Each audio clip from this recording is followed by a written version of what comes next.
So then, Chesterfield 0, Harrogate Town 0. Not a great deal to look back on in terms of major moments and goals and things like that from this game, but still some interesting bits, I think, to have a go over, and we will be doing that very, very shortly. But just before we do, of course, 9 games to go left of Chesterfield's season now. I'll be looking to get content like this out for all of them for the remainder of this run-in, and you will be able to, of course, keep across that on this channel. If you want to keep across what I'm doing elsewhere, Twitter, TikTok, etc, etc, all of the relevant links for that will be down in the description. But that brief bit of admin out of the way, let's dive straight into having a look back at Saturday's game. And as we always do, starting with a look at Chesterfield's starting 11, and it was, as we predicted in the preview, which I will link the pre-match preview we did for this Chesterfield-Harrogate game down in the description, just in case anybody wants to use it as a reference point for some of the points of discussion that we'll go into in this video. But looking at the starting 11, as we predicted, it was just the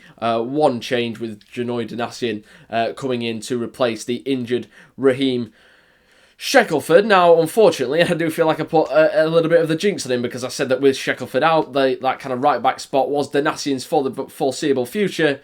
He is now injured as well, and by the sounds of it, he's another one that could potentially, like Shackelford, be out for an extended period of time, if not the remainder of the season. And that is a massive, massive blow for Chesterfield. Of course, to lose 2 players in the same position in back-to-back games is a huge blow, and of course a big blow for Donatian as well. And it is a real shame, because he had his injury problems at Ipswich Town, where he was previously. There was a hope that those were behind him, but unfortunately it just hasn't panned out that way at the moment, and it now looks like we say, like his race could be run for the season, and possibly, you would think, maybe for his time at Chesterfield as well, given the fact that he only signed a short-term deal when he signed in January. He hasn't, unfortunately, been able to shake off any concerns regarding injuries and etc, which is a real shame, because in the cameos that he has been able to put together, he's looked like a really solid and classy player, and could have been a real asset for Chesterfield had he been able to keep fit. But unfortunately, he hasn't. The talk is that now he could be done for the season, which is a real shame. And of course, all the best goes out to Janoy Donatian as he begins his recovery from that issue. That then meant that Liam Mandeville had to drop back and cover it right back, as he's done at various points over the last couple of seasons. Then it was Michael Olakigbe that came into play the majority of the game on the right of that attacking midfield 3. But I'm not going to talk about that too much here, because I do kind of want to park it and return to it for a wider point later in the video, which we will hopefully get around to. So I'm just going to park that for now, but did of course want to flag it up, because it was a change that was made pretty early on, about half an hour or so in, I believe, definitely in the first half. So this was Chesterfield's lineup for a decent portion of the game. And with that established, I suppose it is kind of time to delve into the game itself, which I think kind of played out as most kind of expected it to, and as we kind of outlined that it might in the pre-match preview. Chesterfield dominating the ball, 73% possession, I believe. I've been kind of scouted around a few places. That seems to be the final number that's been landed on, 73%. Possession. Chesterfield dominating the ball as expected. Harrogate quite happy for that to be the case, and quite happy to try and kind of cut off the time and space that the Spireites would have in the final third, and then look to then shift the ball quickly, go that little bit more direct, and hit on the break too where possible. And I think you have to give credit to Harrogate, because they came with that game plan, and it was a game plan that for large degrees and at various places throughout the pitch definitely did work. I think they were very solid defensively for the majority of the game, although Chesterfield started to get a little bit top-sided them in kind of the last 15-20 minutes. For the large part, they defended very, very well, limited Chesterfield shots on goal, kind of to a minimum, and to that latter portion of the game. 11 block shots that Chesterfield had blocked by Harrogate, which really did prove how they were really, really effective in kind of closing the space, staying compact, shutting things down, and being able to block things at source and stopping them kind of materialising into something a little bit more dangerous. And then going up the other end, they were definitely having some joy, particularly in the first half, forcing Ryan Boot into several decent saves. So definitely positives throughout the game for Harrogate. And although, as I say, you could maybe argue they were a little bit fortunate to hold on through that late storm, which happened rather fittingly in some absolutely driving and horrible rain in that second half. A late Spireites storm. Very fitting. Is it pathetic fallacy when the weather kind of captures the tone? I studied GCSE English a long time ago, mind you, longer than I would like to admit. But anyway, we're getting sidetracked.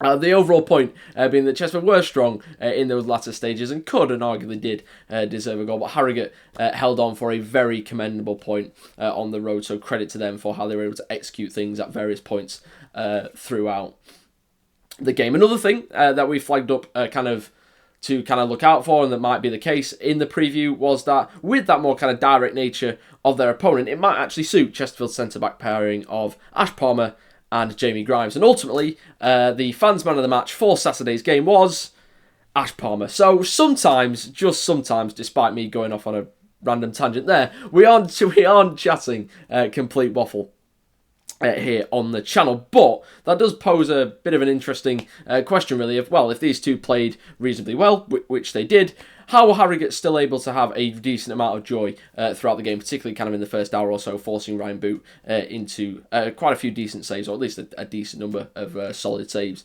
at various points. And for one, again, I think you have to give credit to Harrogate. They were really up for it. They were really keen to battle for those second balls when they came down. So maybe if they didn't win it initially off Palmer or Grimes, they had bodies around there to try and make something happen and try and cause Chesterfield some issues and make sure that the ball wasn't coming straight back at them every single time. So again, credit where it's due to the visitors for that. But also I think maybe we saw at various points throughout the game maybe a little bit of a balance issue for Chesterfield. And what do I mean by that? Well, we've spoken a lot kind of over these past few games about the system that Chesterfield are currently using, and I am just going to bring Danasian back in just for the moment, just so we can discuss this, because it is kind of more relevant to kind of the overall outlook of Chesterfield's initial system, and then we'll talk about how they tweaked it throughout the game and what that might mean going forward. But looking at that starting 11, again, with this narrower front three of Mandeville, Banks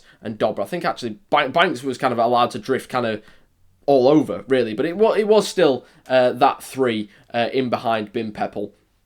When you're playing that three, the fullbacks have got such a big role in that kind of current tactical setup that Chesterfield have been running for the past 3 or 4 games. Because yes, they've got to get up, they've got to support the attacks in the wide areas, but then they've also then got to be wary of not going almost too gung-ho and leaving things undermanned at the back. And I think, again, this kind of shows the value of kind of this different kind of more direct style of play that Harrogate were kind of operating under in Saturday's game. Because in the first half, I think Chesterfield, because of how effective Harrogate's block was and they were kind of struggling to fight their way through, they did at times kind of get caught with too many bodies trying to force the issue go forward.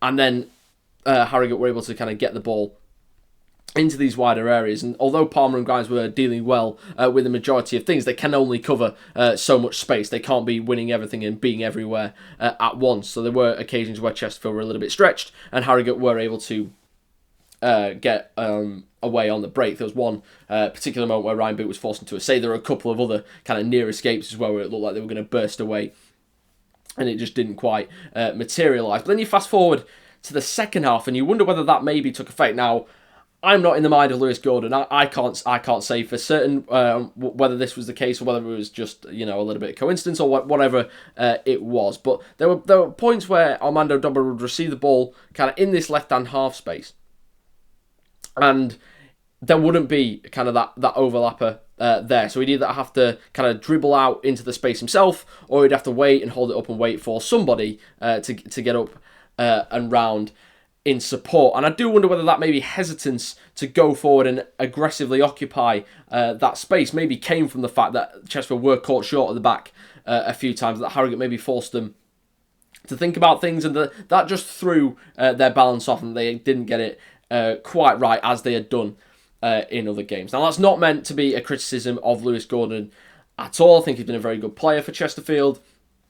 prior to his injury, and then obviously came back to start in that Notts County game and did do that job exactly how he would want it, kind of combining with Dobra, getting the ball in, and then of course allowing Bin Peppel to score that header for the opening goal away at Notts County. But I think this more, rather than being an issue with any particular player, maybe just kind of demonstrates the fact that different opponents are going to cause you different issues, and as a result, you may have to approach things maybe slightly differently from a tactical or maybe even a personnel perspective. Because in these games against the likes of Notts County and Salford, of course, Salford having 10 men kind of drives home this point, and I can't find the right word, but yeah, it really emphasised this point even further, and kind of I can't find the word. Anyway, I'm going to move on. When you're playing these teams that are a little bit more open, obviously because Salford and Notts County faring a little bit better in the league, arguably got maybe a little bit stronger in terms of personnel potentially, more willing to kind of get involved in a more open game, look to keep the ball themselves, look to play. So there's more space to attack because it's a more open game. Particularly with Notts County playing back 3, back 5, however you want to term it, those wing backs are going to try and get forward, so you are going to have spaces to try and compete with them. Maybe a little bit more easy to overload them when they're playing a back 5 because they haven't got. Maybe you can get these 2v1s a little bit more easily against that sort of setup. But either way, particularly against teams that are going to try and play a little bit more, you're probably not going to get the ball fired back at you as directly as often, and you're definitely going to have more space and more opportunities to make these overlapping runs and more room to drive into than teams like Harrogate, who are going to play that a little bit more deeper and get more bodies behind the ball, are going to afford you. And I think that point is emphasised by the fact that we saw, obviously, already said that Ola Kigbe came on pretty early on for Donasium, and then saw more changes. Peppel was brought off for Will Grigg. Great from a Chesterfield perspective to see him back, a long absence and a hardly felt absence at times, so great to see him back. But then we saw Dobra came off for Ryan Colclough. Paddy Madden came on for Tom Naylor, and then of course John Fleck coming on for Jensen Metcalf. So Chesterfield really turning to the bench to kind of try and make something happen.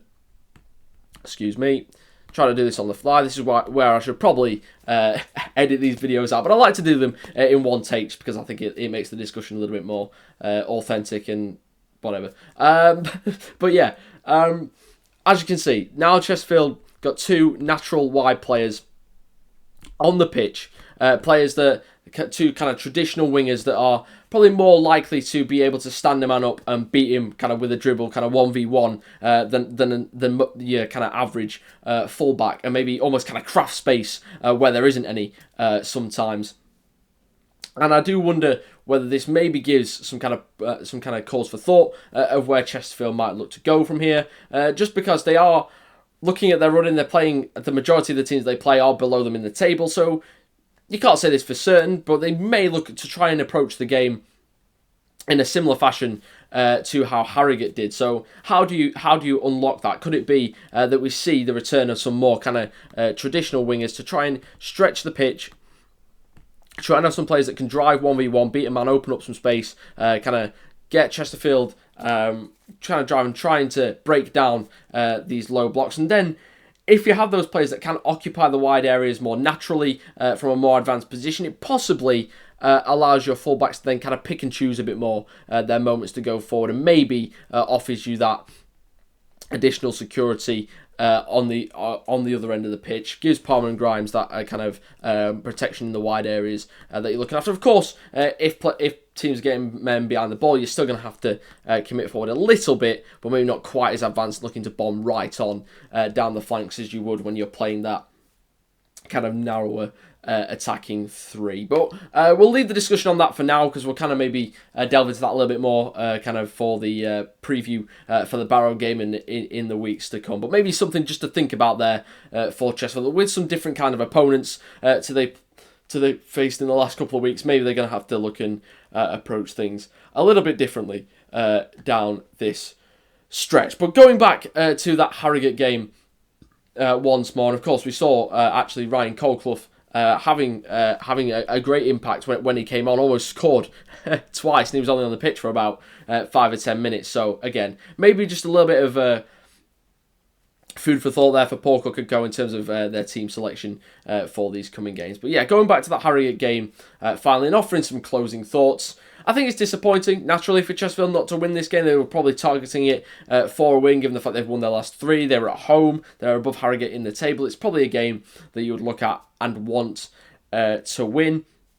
But I don't think it's a disastrous result. I don't think it was a particularly unfair result either. I know we kind of half delved into it a little bit earlier. But yes, Chesterfield finished really, really strongly, and they probably should have got themselves a goal in the last 15-20 minutes or so. But by the same token, I think Harrogate could quite have easily kind of got one kind of on the break in that first hour or so where things weren't quite clicking for Chesterfield. So Chesterfield could have had a goal, Harrogate could have had a goal when things all shake out. I think a draw was probably just about a fair enough result. And as I say, not a disaster for Chesterfield, because actually they didn't lose any ground on the playoff race in terms of points, and actually gained a place going back above Bromley with that point that they gained. So technically ended up in a better place than where they started the weekend, although of course they now have got one less game left to make up that ground to the playoffs, which stands at 7 points, albeit with a game in hand. So they are going to have to get back to winning ways pretty soon